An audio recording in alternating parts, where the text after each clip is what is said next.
What's the word, young fella? Man, what's the word, Bo? How you living, big dog? Well, right now I'm tired of shit, though. You know what I'm saying? Hey, man, you deserve to be tired after that game plan y'all put in last night. Oh, my goodness. Oh, my. Wow. Now, right. Before we get into it, man, I want to go back to something you told me last year. It was going to be easier than what it looked. So it's safe to ask now, what did you see that you knew you guys could exploit? He basic, man. He basic.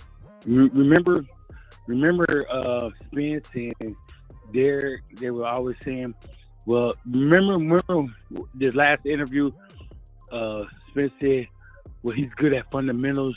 I'm fundamentally sound. You could break that shit apart, partner. And then after the first round, he was slow as shit. He's slow. He got that will and that determination, but if you keep going upside that nigga's head, man, please. He was slow. The counter, look at the counters. Counters was fast as shit, though. You know what I'm saying? Now, what he basic? He was basic. Yeah, absolutely, man. Look, man, I ain't gonna call the man basic because I wasn't in there with him last night. Based on what I seen last night between Crawford and him, he just went on Crawford level. Can I ask you one more thing, man, about the Errol Spence jab?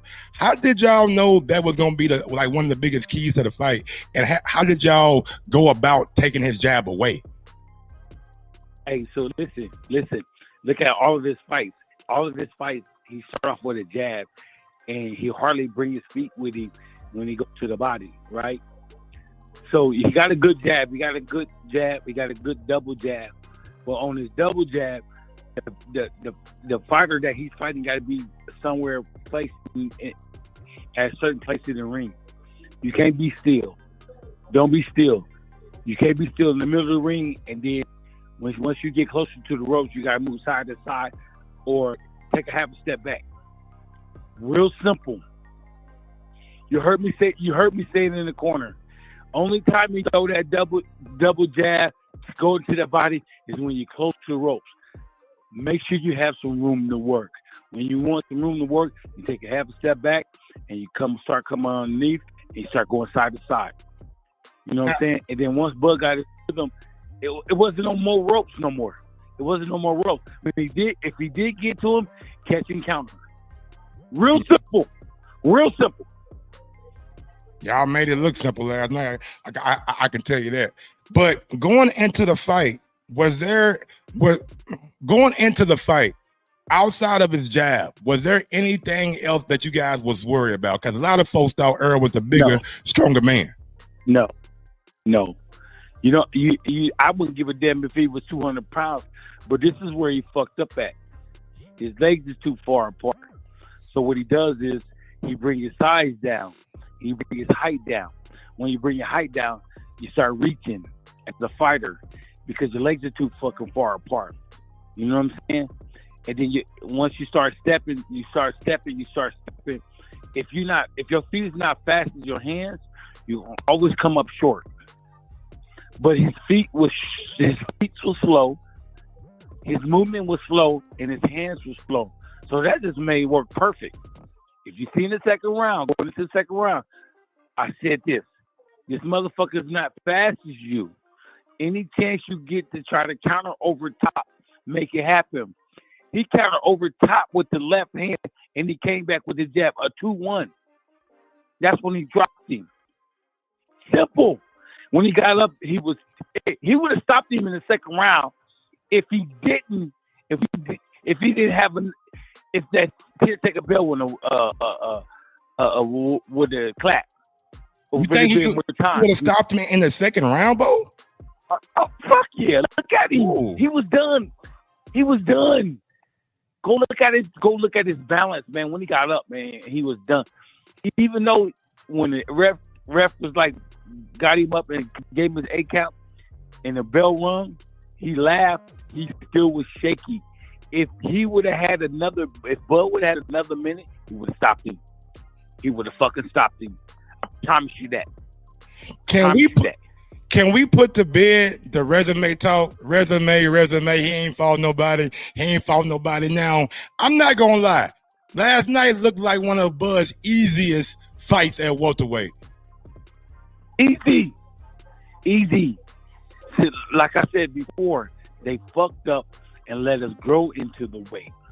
When we dominated 140, and we were still at 140, so we had to move to 147. It wasn't nothing else left to do at 40, so we had to move up to 47. We didn't have to, but we did because we wanted to. We didn't challenge ourselves. So when they kept running and kept making excuses, come on this side of the street, you ain't did this, you ain't did that. He wasn't doing that but growing as a man. You know what I'm saying? So when once he grew into that weight class, he could go 54. If they do the same fucking thing at 54, he's gonna end up doing the same fucking thing what he did at 47. I promise you that, man. And by Crawford going into the weight class, how important was the strength and conditioning coach? I heard you gave them a shout out last night, the lady and the man. Can you just give another shout out to them real quick, guys? The way he, the way he developed into 147 is a thing of beauty, bro. Chet, and Ashley. Listen, this is what we did. If you can hear what Bud said, I did something that I'm not used to. I did a pre-camp. The pre-camp, we came out to Vegas for a fucking month and worked with the UFC team. They showed where our strength was at, and they showed where our weakness was at. We took the program and took it into camp for 6 weeks. Then we came back for another 2 weeks with the UFC. At the whole time we was in camp for the 6 weeks, we working with them. Chet and Ashley work with the UFC day in and day out to see if he gets stronger and stronger and stronger. Of course, they're gonna add some of their stuff. You got to remember something. Chet been with us for over 10 years. Ashley was with us our last fight. You know what I'm saying? We end up having 3 strength trainers, but I let one go. It's nothing because he didn't do the work or anything, but we had, you know what I'm saying, we had too many guys and shit. Too many trainers there. You know what I'm saying? Nothing, he didn't do nothing wrong. It was just, okay, I'm gonna push you to the side for a second. I'm gonna send you back home and just be ready. Be ready when the call comes.